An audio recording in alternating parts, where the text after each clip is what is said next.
खुदावन के सच्चे और ज़िंदा और बाबरकत और पुरफ़ज़ल नाम में तमाम क्वाइट टाइम सुनने और पढ़ने वालों की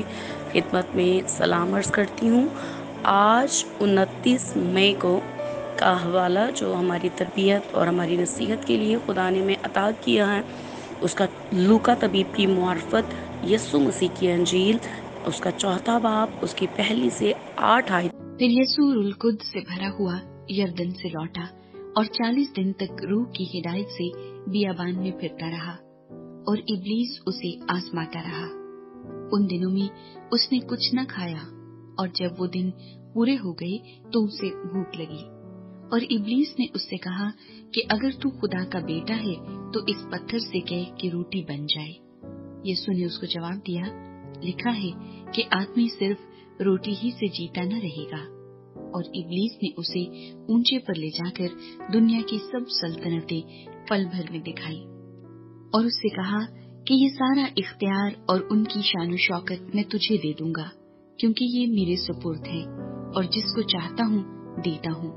बस अगर तू मेरे आगे सिजदा करे तो ये सब तेरा होगा। यीशु ने जवाब में उससे कहा, लिखा है कि तू खुदावंद अपने खुदा को सिजदा कर और सिर्फ उसी की इबादत कर। दर्ज है कि यीशु मसीह आजमाए गए और हमारे मूज़ी दुश्मन ने मुख्तलिफ आजमाइशें रखते हुए यीशु मसीह से जो गुफ्तगू की, उस सारी गुफ्तगू का जो लब्बे लबाब है वो यही है कि वो यीशु मसीह को उस अब्दी हयात के मंसूबे में जिसमें यीशु मसीह हमें शामिल करने को थे, हमें उस अब्दी निजात के मंसूबे से बाहर रखना चाहते थे। और वो नहीं चाहते थे इब्लीस कि वो खुदावन यीशु मसीह के सबब से बनी नौ इंसान का कुफारा या निजात का काम पूरा हो। और आज के इस वक्त में भी जब हम यीशु मसीह पर बिलीव करते हैं, उसको मानते हैं, पूजते हैं, तो इब्लीस हमें भी आज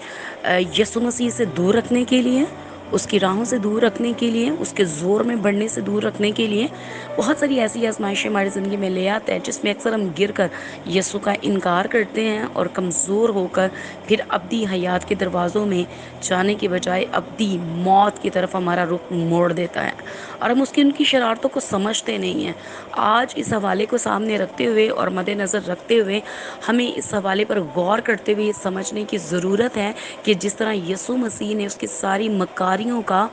जवाब कलाम की कुदरत के ज़ोर में मजबूत होते हुए दिया और आखिरकार उसे यीशु मसीह की हजूरी से भागना पड़ा, जाना पड़ा, मायूस होकर कि ये वो पर्सनैलिटी है जो हर सच्चाई से वाकफियत रखता है। और हम तो वो मुबारक लोग हैं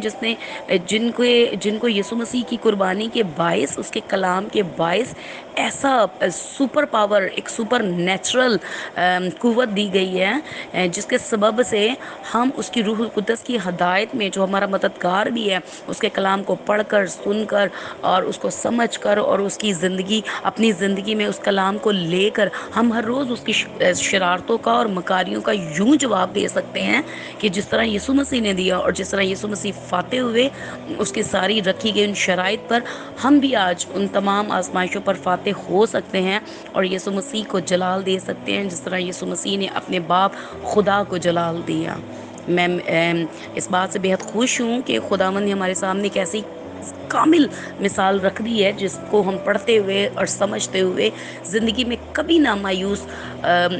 मायूस नहीं हो सकते, बल्कि हर रोज़ अपनी दलेरी और अपनी कुव्वत को पाने के लिए और मुझे दुश्मन पर हर रोज़ फतह पाने के लिए, उसके मकारियों पर, उसकी चालाकियों पर और उसकी बेवकूफ़ाना उस सोचों पर जो ईमानदारों को यीशु से दूर रखने के लिए वो जाल बिछाता है, उन सारी बातों पर गालिब आने के लिए हम यीशु मसीह को अब पहन लें और उसके कलाम को अपने अंदर यूं बसने दें कि वो कलाम ही हमारी स्ट्रेंथ बने और हमें गलबे से बढ़कर कुव्वत अता करे।